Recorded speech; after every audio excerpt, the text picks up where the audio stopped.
Hello বন্ধুরা, তোমরা সবাই আশা করি ভালো আছো। এই কোভিড সিচুয়েশনে আমরা এই ব্লগে দেখাতে চলেছি আমাদের নর্থ ইস্টের জার্নি, আসাম এবং মেঘালয়ের জার্নি। তো প্রথমে আমরা জার্নি শুরু করছি আমাদের নেতাজি সুভাষচন্দ্র বোস ইন্টারন্যাশনাল এয়ারপোর্টের থেকে যাত্রা শুরু করে।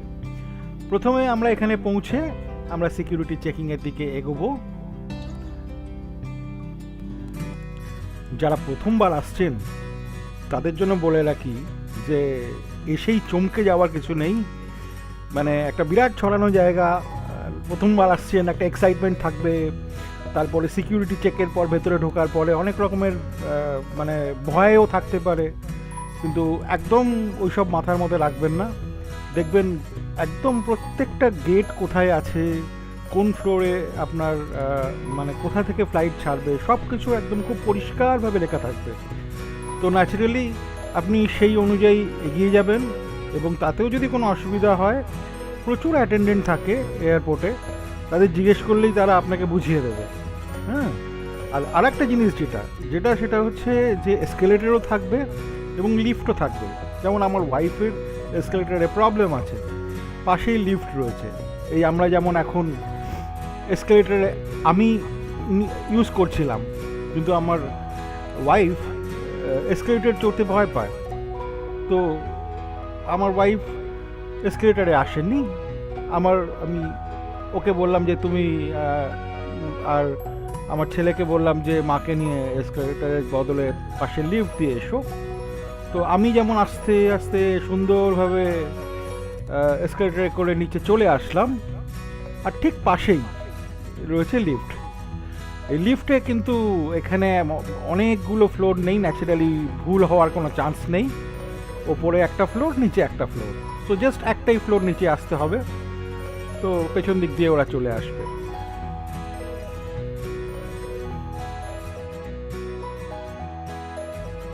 হ্যাঁ, আমরা এখন গ্রাউন্ড ফ্লোরে পৌঁছে গেছি। তো এই সেই সামনের জায়গাটা যেখান থেকে আমাদের ফ্লাইটের জন্য আমাদের বাইরে যেতে হবে, 101। চলুন জাস্ট সামনেটা একটু দেখে নিই। গ্রাউন্ড ফ্লোরে আসলে এখানে আর ভেস্টিবিউল দিয়ে যাওয়ার কোনো ব্যাপার নেই। এখানে বাস আসবে আমাদের নিতে, সেইখান থেকে সেই বাসে করে আমরা এয়ারক্রাফটের কাছে যাব।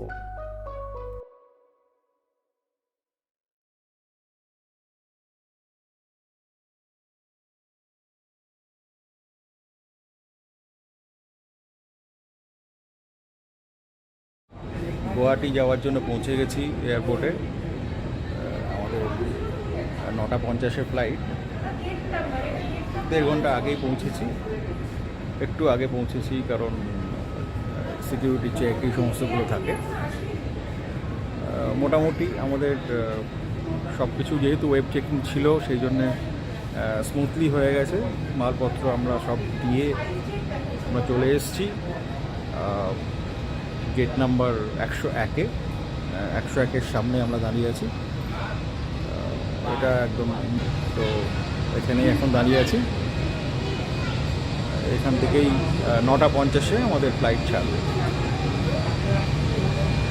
গ্রাউন্ড ফ্লোরে আমরা যখন এই লাউঞ্জে পৌঁছলাম আমাদের টিমের সাথে, এখানে মূলত 3-4টে জায়গার জিনিস রয়েছে। একটা হচ্ছে অনেক বসার জায়গা, ওয়েটিং স্পেস, একটা কফি শপ, আর একটা রয়েছে important information sharing area, that is screen. এই স্ক্রিনে আপনি দেখতে পাবেন যে আপনার ফ্লাইট কটায় রয়েছে এবং গেট নাম্বার কত দিয়ে আপনাকে বেরোতে হবে, সেটা দেখতে পাবেন। আর সামনেই দেখতে পাবেন যে ফ্লাইটগুলো একের পর এক ছেড়ে যাচ্ছে। এই যে ফ্লাইটটা, এটা হচ্ছে আমাদের ঠিক আগের ফ্লাইটটা, ইন্ডিগোর ফ্লাইট আগরতলার জন্যে। এটা অনবোর্ডিং চলছে এখন।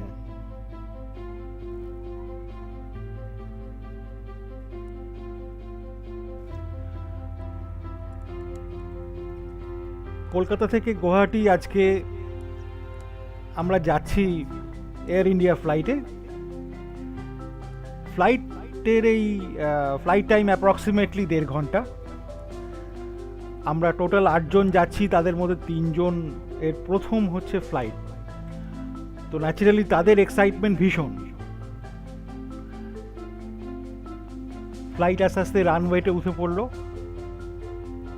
রানওয়েতে ওঠার পর গ্র্যাজুয়ালি স্পিড বাড়বে ওড়ার আগে। মেন ট্র্যাকে ওঠার পরে ফ্লাইটের রানিং স্পিড এবার বাড়ছে উড়ে যাওয়ার ঠিক আগে।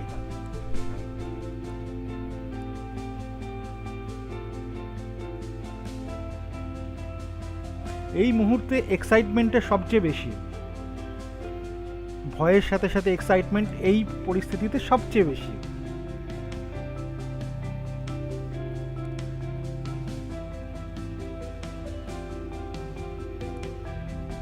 ফ্লাইট এবার রানওয়ে ছেড়ে আকাশে উড়ে যাচ্ছে। জানলা দিয়ে তাকালেই নিচে দেখা যাবে আমাদের প্রিয় শহর।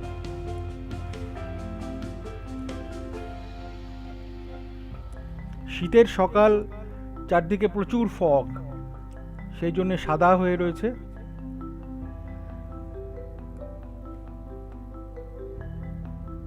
ফ্লাইট আস্তে আস্তে মেঘের চাদরের ওপরে উড়ে চলল।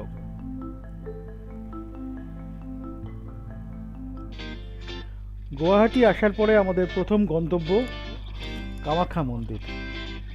কামাখ্যা মন্দির নীলাচল হিলসের ওপরে, তো ন্যাচারালি এটাকে অনেকটা ওপরে উঠে গাড়ি করে আমাদের যেতে হয়। আমি আপনাদের সাজেস্ট করব অটো করে না যেতে, কারণ অনেক সময় অটো করে যাওয়ার সময় অটোর বাই চান্স যদি স্টার্ট বন্ধ হয়ে যায় তাহলে কিন্তু ভীষণ অসুবিধা হতে পারে। সেই জন্যে আপনারা চেষ্টা করবেন কোনো একটা গাড়ি করতে। আমরা প্রথম দিন আমাদের একটা টিমের ছোট একটা টিমকে আমরা অটোতে পাঠিয়েছিলাম, কিন্তু প্রেফারেবলি আমরা পরে পুরোটাই একটা গাড়িতে করে নিয়েছিলাম। আমরা এটা যেটা উঠছি সেটা একটা হিলসের আমাদের রাস্তা দিয়ে আমরা ওপরে মন্দিরের দিকে যাচ্ছি। আর খুব সকালে কিন্তু আপনারা যদি পুজো দিতে যান তাহলে কিন্তু খুব সকালে বেরোবেন। আপনারা যদি একটু লেট করেন তাহলে কিন্তু আপনারা পুজো দিতে একদম পারবেন না, তার কারণ বিশাল বিশাল ভিড় হয়, বিশাল ভিড় হয় ওখানে। প্রথম ভিড়টা যেটা হবে সেটা হচ্ছে আপনাকে কুপন কালেকশনের জন্য। ওখানে প্রথমে আপনাকে কোভিড সার্টিফিকেট দেখিয়ে আপনাকে কুপন কালেক্ট করতে হবে, তারই নিজস্ব একটা বিশাল লাইন পড়ে। সেই লাইনটাতে গিয়ে আপনাকে কুপন কালেক্ট করে তারপরে আপনাকে মন্দিরে ঢোকার লাইন। মন্দিরের কাছাকাছি আসলেই আপনি দেখতে পাবেন কুপন কালেকশনের কাউন্টার। আস্তে আস্তে আপনাকে কুপন কালেকশন কাউন্টারের কাছে যেতে হবে এবং তার ভেতরে ঢুকতে হবে। আমি দেখাবো যে এর ভেতরের লাইনটার কি ছবি। বিশাল সাপের মতো এঁকে বেঁকে রয়েছে, সেটা চলুন দেখি।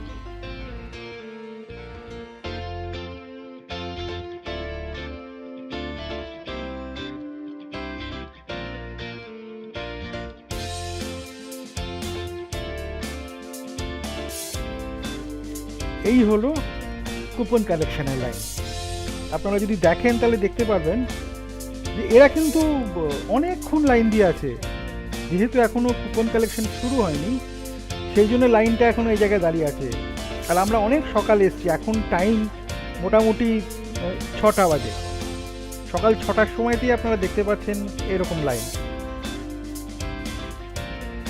এবং এই লাইনটার জন্য যে কুপন কালেকশনের জন্য যে ইনফরমেশন দরকার সেটা হচ্ছে আপনার আধার কার্ড এবং আপনার ডুয়েল ভ্যাকসিনেশন, এই দুটো মাস্ট। মনে রাখবেন কুপনের জন্য কিন্তু কোনো পয়সা লাগে না।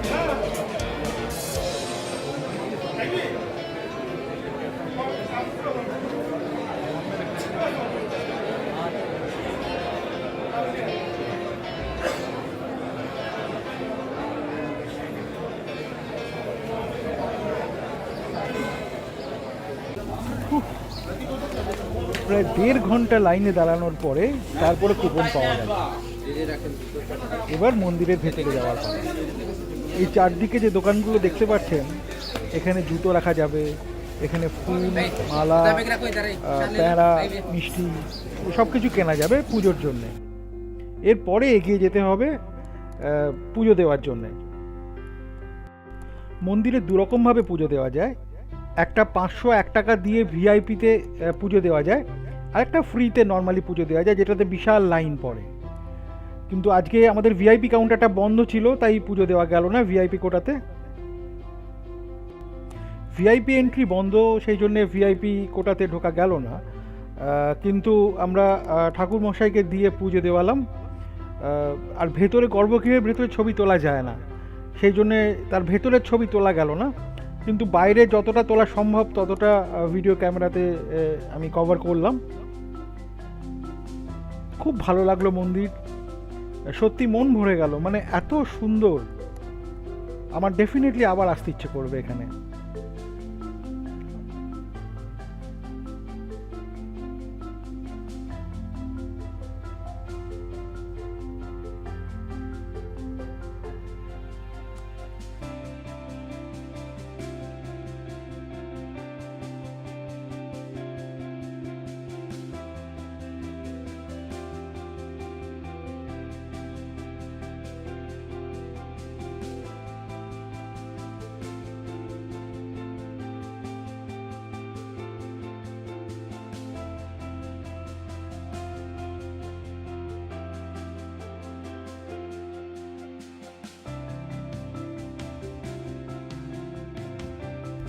সকালবেলায় পুজোর জন্য উপোস করে পুজো দেওয়ার পরে আমরা যখন নিচে নামছি, তখন এইখানে আমরা নিজেদের খাবার সেরে নিলাম। খুব পরিষ্কার, খুব সুন্দর, আপনারাও খেতে পারেন।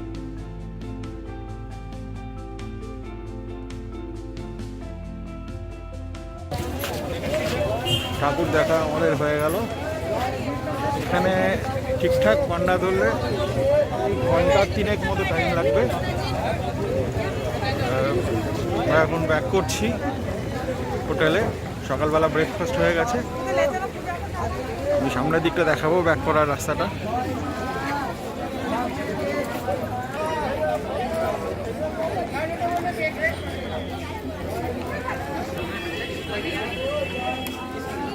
এই রাস্তাটা দিয়ে সোজা বেরিয়ে গেলে আপনি বাইরে বেরিয়ে যেতে পারবেন। তারপরে সেখান থেকে অনেক রকমের গাড়ি বা যা কিছু মানে অটো ফটো এগুলো পাওয়া যেতে পারে। মন্দিরের সামনে থেকেই একটা মারুতি ভ্যান পেয়ে গেলাম, যাতে আমরা সবাই আসতে পারবো, কারণ ছোট গাড়িগুলোতে সবাইকে মিলে অ্যাকোমোডেট করা যাবে না। তো ভ্যানে চেপে আমরা সবাই আসছি। শুরুর দিকেই একটুখানি জ্যাম, এটা লেগেই থাকে, এটা রোজ লেগে থাকবে।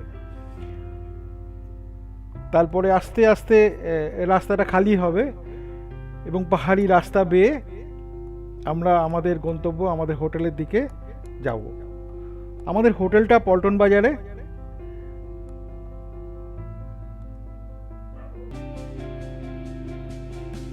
আজকে আমরা যখন এখানে পুজো দিতে এসছি 25শে ডিসেম্বর, এমনিতেই একটা স্পেশাল দিন। তারপরে আজকের দিনটা আমার যেহেতু ছেলের জন্মদিন, সেই জন্যে আমার কাছে এটা একটা বিশাল পাওনা। মানে একটা খুব ইম্পর্ট্যান্ট ডেতে একটা মানে ছেলের জন্মদিনের দিন কামাখ্যা মায়ের পুজো দিচ্ছি, তারপরে এটা বড় দিন 25শে ডিসেম্বর। তো this is something which is very unique for me.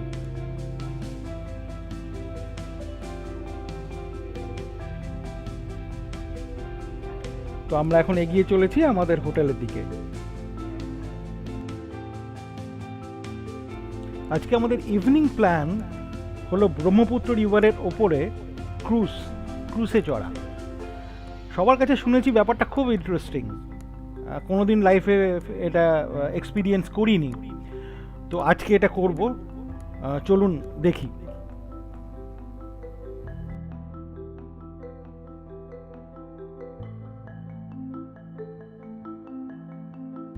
Brahmaputra নদের ওপরে ক্রুজের ওপর থেকে সানসেট দেখা একটা অন্যরকম ব্যাপার। আমি এই ব্লগে এটাকে কন্টিনিউ করতে পারলাম না, এটাকে আমি নেক্সট ব্লগে কন্টিনিউ করছি। আপনারা প্লিজ সাবস্ক্রাইব করুন আমার চ্যানেল এবং নেক্সট পার্টটা দেখুন।